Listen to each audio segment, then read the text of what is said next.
पूरी दुनिया पिछले 10 महीनों से जिस वैश्विक महामारी से त्रस्त थी, भारत के अंदर कोरोना के खिलाफ देश की इस लड़ाई को अंतिम प्रहार करने की दिशा से आज वैक्सीनेशन का कार्यक्रम हो रहा है। इससे पहले हम लोगों ने 3 चरणों में प्रदेश के अंदर ड्राई रन के कार्यक्रम सफलतापूर्वक संचालित किए। मैं इन सभी चरणों में अलग अलग स्थानों पर गया था। आज ये लखनऊ का प्रतिष्ठित बलरामपुर हॉस्पिटल है। इस हॉस्पिटल में कुल 102 हेल्थ वर्कर्स को वैक्सीन दिया जाना है और वैक्सीन के इस क्रम में अभी तक 15 लोगों ने वैक्सीन ले लिया है और उसमें वे लोग भी हैं जिन्हें आधा घंटा से अधिक हो चुका है और वो यह पूरी तरह कंफर्ट महसूस कर रहे हैं। कहीं कोई समस्या, कोई भी किसी प्रकार की कोई दिक्कत नहीं। भारत पहला देश है जिसने दुनिया के अंदर एक साथ 2 वैक्सीन लॉन्च की है।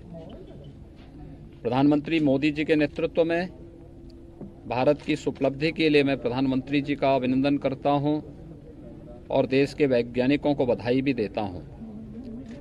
लेकिन इसके साथ ही हमें इस बारे में भी देखना पड़ेगा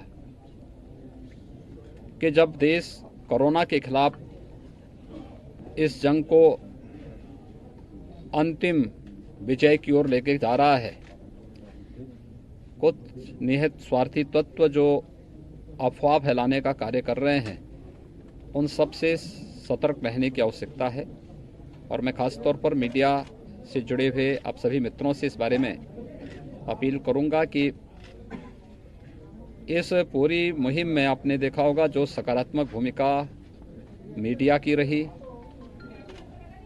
हमारे हेल्थ वर्कर्स की रही, कोरोना वॉरियर्स की रही और समाज के विभिन्न स्वयंसेवी संगठनों, सामाजिक संगठनों ने जिस प्रकार की एक सकारात्मक भूमिका के साथ प्रधानमंत्री मोदी जी के नेतृत्व में इस लड़ाई को लड़ा था, उसी सकारात्मक भूमिका के साथ वैक्सीनेशन के लिए भी भगदड़ या छीना झपटी या किसी प्रकार की अफवाह से बचे बगैर हमें वैक्सीनेशन के कार्यक्रम में एक सकारात्मक भूमिका निभाने और साथ साथ अपनी बारी का इंतजार भी करने की आवश्यकता है। मैं एक बार फिर से मैं यहाँ पे भी उन सभी हेल्थ वर्कर्स को मिल के आया हूँ, जिसमें हमारे डीजी हेल्थ भी हैं और डीजी फैमिली वेलफेयर भी हैं, उन्होंने भी लगाया है। कई हमारे यहाँ के जो डॉक्टर्स हैं उन्होंने लगाया है, स्टाफ नर्स हैं उन्होंने वैक्सीन अभी लिया है और आधे घंटे से बैठ करके वे लोग इस चीज़ को देख रहे हैं और बहुत सफलतम वैक्सीन है, सस्ती वैक्सीन है, दुनिया की सबसे सस्ती वैक्सीन, लेकिन सबसे सफल वैक्सीन भारत बनाया है।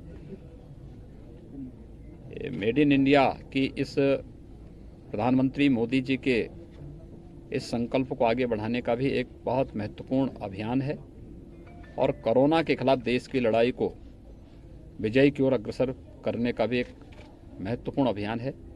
मैं इस अवसर पर उन सभी को जिन्होंने कोरोना के खिलाफ देश की इस लड़ाई को आगे बढ़ाने में अपना योगदान दिया है, आज जब वैक्सीनेशन का एक कार्यक्रम प्रारंभ हो रहा है पूरे देश के अंदर एक साथ, उत्तर प्रदेश के अंदर भी हम लोगों ने पूरी तैयारी की है और प्रथम चरण में हेल्थ वर्कर्स को इसके साथ जोड़ा गया है। ये ज़रूरी है कि वैक्सीन लगाने के बाद 28 दिन के बाद दूसरा डोज भी इसका लेना है।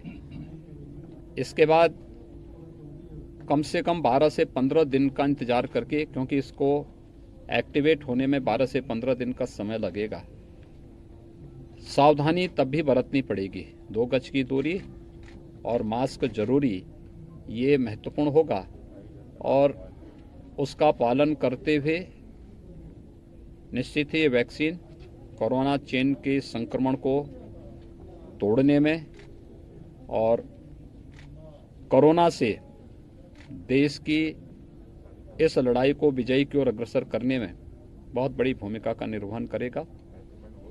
मैं अपने सभी हेल्थ वर्कर्स को सेकेंड फेज में या वैक्सीन कोरोना वॉरियर्स को दी जाएगी, जिसमें सभी पुलिसकर्मी, सुरक्षा के जुड़े हुए जवान, राजस्व से जुड़े हुए, home delivery, door step delivery से जुड़े हुए जितने भी हमारे लोग थे, उन सभी को, सफाई कर्मियों को इसके साथ जोड़ा जाएगा।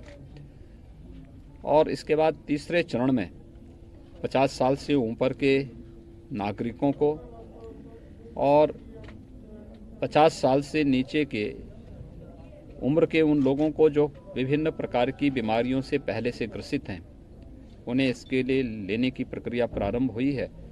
मेरा विश्वास है कि हर व्यक्ति अपनी बारी का इंतजार करके दुनिया के सबसे बड़े टीकाकरण के अभियान के साथ एक सकारात्मक भूमिका के साथ जुड़ेगा। टीकाकरण अभियान की पूरी सफलता के लिए जिस प्रकार की रणनीति अपनाई गई है, अब उसमें कोई संदेह नहीं होना चाहिए। हर व्यक्ति की सकारात्मक भूमिका और प्रधानमंत्री मोदी जी के नेतृत्व में हम उस सकारात्मक भूमिका के साथ आगे बढ़ेंगे। धन्यवाद जी। देखिए, जब बारी आएगी तभी हर व्यक्ति अपनी वैक्सीन के लिए जाएगा। इससे पहले कोई भी अनावश्यक रूप से टीकाकरण का प्रयास नहीं करेगा। जब जिसकी बारी आएगी उसके लिए क्रम तय कर दिया गया है और उसी क्रम से हर व्यक्ति अपना वैक्सीन लगाएगा। सबसे बड़ी बात यह है कि कोरोना चेन के संक्रमण को रोकना है, उसको तोड़ना है, और इसके लिए आवश्यक है कि भारत सरकार ने उसके लिए गाइडलाइन तय की है। उस गाइडलाइन का पालन हर एक व्यक्ति को करना होगा।